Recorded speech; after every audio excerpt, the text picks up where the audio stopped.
नमस्कार दोस्तों, कलयुग के चमत्कार संतों की वाणी में आप सबका स्वागत है।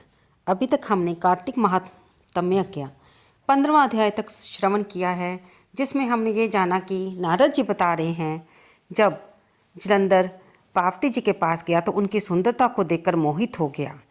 तब पार्वती जी अंतर ध्यान हो गई और फिर उन्होंने भगवान विष्णु को याद किया और तब विष्णु जी ने कहा कि जलंधर ने खुद ही अपने मरने का उपाय हमें बता दिया है। जैसा छल उसने आपके साथ किया है उसी की भांति हम भी उसकी स्त्री के साथ करेंगे, क्योंकि इसकी स्त्री वृंदा बड़ी पतिव्रता है, जिसके रहते ये मारा नहीं जा सकता, वही इसकी रक्षा करती है।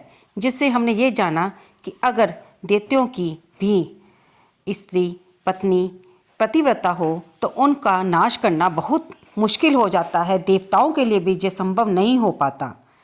तो अब हम सुनेंगे 16वां अध्याय और जानेंगे इसमें नारद जी क्या बताते हैं, किस प्रकार वृंदा का पतिव्रत धर्म भंग करने के लिए भगवान योजना बनाते हैं, अपनी माया को रचते हैं। नारद जी बोले कि विष्णु भगवान जलंधर नगर में जाकर वृंदा का पतिव्रत धर्म भंग करने की सोचने लगे। वृंदा ने स्वप्न में अपने पति को भैंसे पर चढ़े हुए तेल लगाए नंगे शरीर काले पुष्पों की माला पहने राक्षसों सहित नंगे सिर दक्षिण दिशा की ओर जाते देखा। अपने नगर को भी उसने सागर में डूबा देखा। तब वृंदा जाग गई और स्वप्न का विचार करने लगी। सूर्य में छेद व कांतिहीन देखकर, इन अशुभ लक्षणों को देखकर वह रुदन करने लगी। उसे नगर की अटारी में चैन न मिला तो वह दो सखियों के साथ बगीचे में आई, परंतु उसे वहां पर भी सुख ना मिला। तब वह घूमती हुई वन की ओर निकल गई। वहां उसने शेर के समान भयंकर मुख, धाड़ और आंखों वाले दो राक्षसों को देखा। उनको देखकर वह डर गई और भागने लगी। फिर उसने आगे शांति रूप धारण किए हुए, मौन स्वरूप धारण किए हुए शिष्य सहित एक तपस्वी को देखा। तब वृंदा राक्षस के डर से उन मुनि की शरण में जाती हुई बोली, हे मुनि, मैं आपकी शरण में हूँ, मेरी राक्षसों से रक्षा करिए। मुनि ने अपनी हुंकार मारकर राक्षसों को भगा दिया। मुनि की हंकार से राक्षसों को भागा देखकर वृंदा प्रणाम करके ये वचन बोली कि हे महाराज, आपने मेरी रक्षा की है, अब मेरी सुनिए। मेरे पति जलंधर शिव के साथ युद्ध करने गए हैं, वे वहाँ पर कैसे हैं, कृपया मुझे अपने ज्ञान द्वारा ये बतलाइए। क्योंकि वृंदा को ये लगा था कि जिस प्रकार मुनि ने एक हुंकार से उन राक्षसों को भगा दिया है तो ये काफ़ी शक्तिशाली आत्मज्ञान का ज्ञान रखने वाले महामुनि हैं, इसलिए उनसे वे अपने पति के बारे में जानने की प्रार्थना करती है। तब नारद जी बोले, मुनि वृंदा के वचन सुनकर ऊपर देखने लगे जैसे कुछ कह रहे हों, और उसी समय दो वानर आए और मुनि को प्रणाम करके खड़े हो गए। तब मुनि ने भ्रिकुटी द्वारा उन्हें कुछ संकेत किया और वे वानर आकाश की ओर चले गए।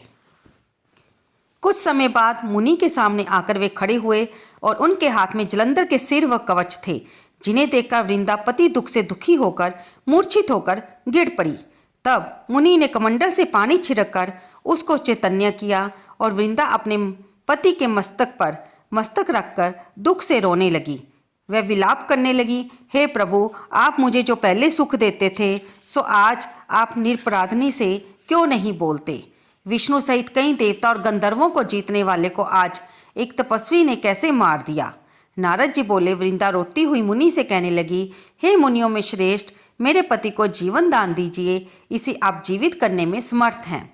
नारद जी बोले, उसकी बात सुनकर मुनि हंसकर बोले कि ये युद्ध में शिवजी द्वारा मारा गया है, ये जीवित नहीं हो सकता, परंतु फिर भी मैं तेरे ऊपर कृपा करके इसको जीवित करता हूँ। तब इस प्रकार कहकर मुनि अंतर्ध्यान हो गए और जलंधर एक ओर से आता दिखाई दिया। उसने वृंदा को आलिंगन करके उसके मुख का चुम्बन किया। अपने पति को पाकर वृंदा अति प्रसन्न हुई और वे दोनों काफी समय तक वन में रमन करते रहे। कुछ दिनों बाद एक दिन रति के पश्चात विष्णु को वह पहचान गई।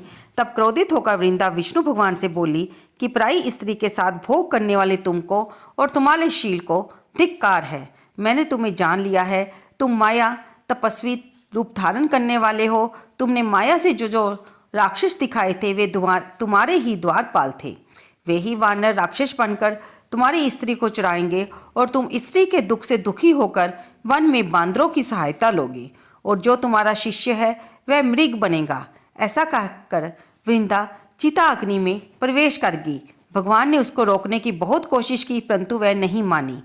तब भगवान विष्णु वृंदा के मोह से उसी की चिता में भस्म लगाकर वही रहने लगे।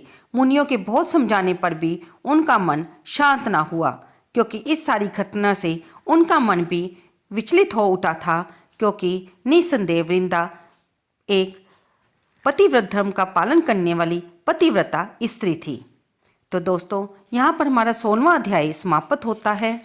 इसके आगे के अध्याय में हम जानेंगे कि किस प्रकार भगवान विष्णु का शंकर भगवान मोह तोड़ते हैं और फिर भगवान विष्णु ही शालिग्राम रूप में प्रकट होते हैं और जिन्हें आज हम तुलसी के साथ पूजा करते हैं। और ये तुलसी माँ वृंदा का ही दूसरा स्वरूप है।